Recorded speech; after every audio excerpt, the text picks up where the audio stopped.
Welcome to Aaron Mahnke's Cabinet of Curiosities, a production of iHeartRadio and Grim and Mild. Our world is full of the unexplainable. And if history is an open book, all of these amazing tales are right there on display, just waiting for us to explore. Welcome to the Cabinet of Curiosities.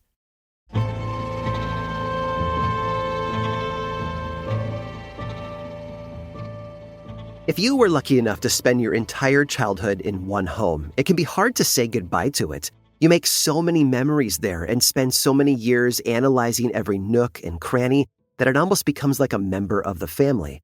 But time moves on, children grow up and move away, and parents often need to downsize, most of the time. Some parents just can't let go, though, and they hold on to their homes at all costs.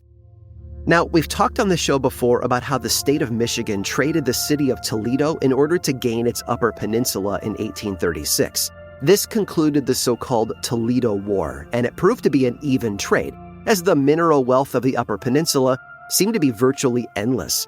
No one took better advantage of this than a man named John M Longear. John was an incredibly hard worker, and he spent his youth surveying the peninsula for signs of minerals. In the 1870s, he surveyed multiple mountain ranges on behalf of various mining companies, producing some of the first maps of the region and helping to open several mines. In the 1880s, he went into business for himself, opening even more mines and shipping millions of tons of ore. With generational wealth now secured, John built his family a large mansion on a bluff overlooking Lake Superior. And I mean, it was massive, with 65 rooms that took up an entire city block. There were whole rooms dedicated to different activities, whether it was bowling, billiards, piano, you name it. And of course, there was a giant lake at the foot of the cliff if anyone ever wanted to go swimming or boating.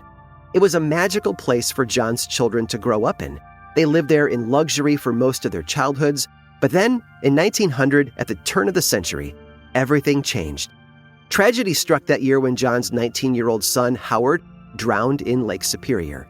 There are always dangers on the Great Lakes, even for someone who grew up on them. Strong winds and current can end the life of any swimmer. John and his wife were understandably devastated. Their serene existence had been completely destroyed by the worst thing that can befall a parent. John's wife thought to ease the pain by reaching out to the city of Marquette, hoping that she could build a park on the shore of the lake and dedicate it to her son. But the city had other plans. A new railroad was being built through town, and it was going to pass right beneath the Longear home, where they wanted to build the memorial to their son. So not only would they not get their memorial, but their tranquil, scenic view would now be marred by a noisy train. There was a good argument to be had on both sides. The city would benefit from the train, and it was probably not reasonable for the Longears to expect the whole town to bend to their whims. But their mansion was the jewel of the city, even if it wasn't being respected. And so, after mulling it over and discussing with his family, John decided that it was time for them to move on from the peninsula where he had made his fortune. The only problem was he couldn't sell the house. Few could afford it, and with the train going in, fewer still would be willing to buy it from him. And so, John embarked on an incredible endeavor.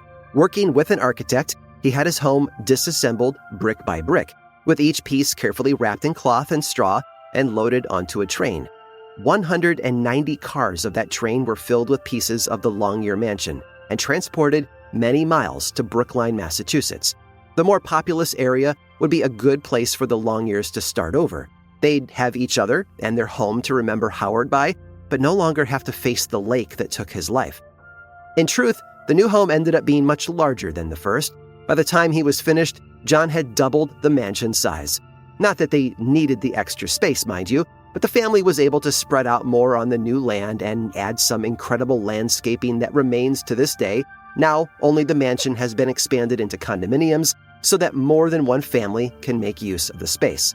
Looking back, I think it's clear that the reconstruction of the Longear mansion might have been Michigan's loss, but it was certainly Massachusetts' gain.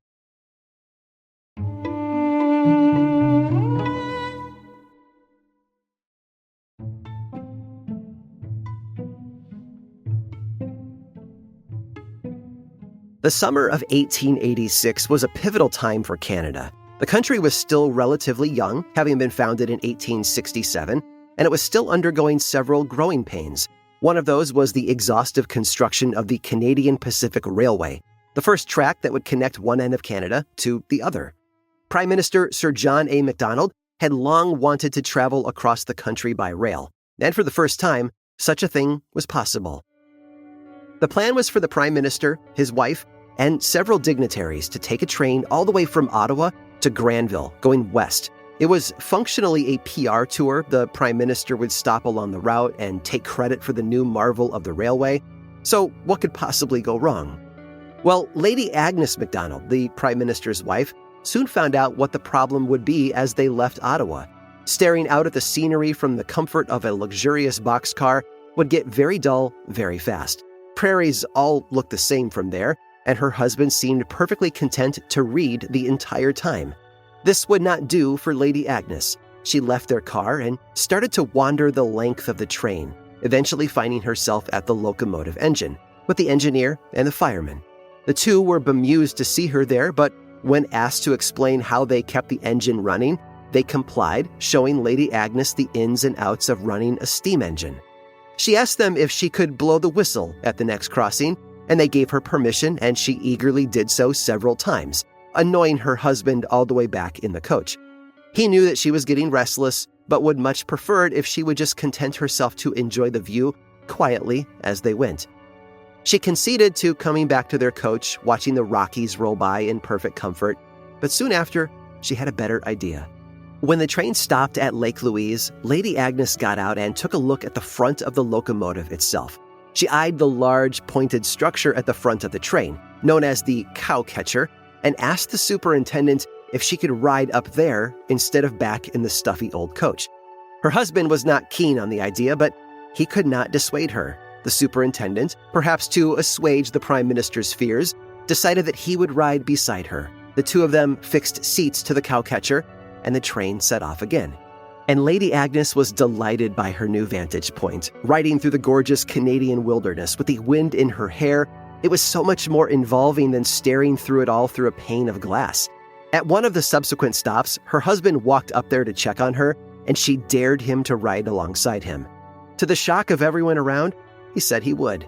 He rode up front with her until the next stop, at which point he retired to their private car once again. Lady Agnes, however, was not done. She rode the rest of the trip on the front of the train, all the way from Calgary to Granville. By the end of the trip, everyone would be in awe of her, and they took a photograph of the front of the train with Lady Agnes still sat upon the cowcatcher and her chair. She would later reflect on her own fearlessness in her diary, writing, and I quote, "I did not think of the danger. My mind was not on the precarious post I had, because I could gaze at the glaciers, the shadows playing on the distant peaks, the hundreds of rainbows made by the foaming, dashing river. I laughed out loud on that cowcatcher. It was so delightful."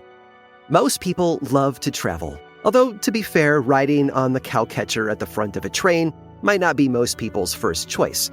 But Lady Agnes viewed things differently.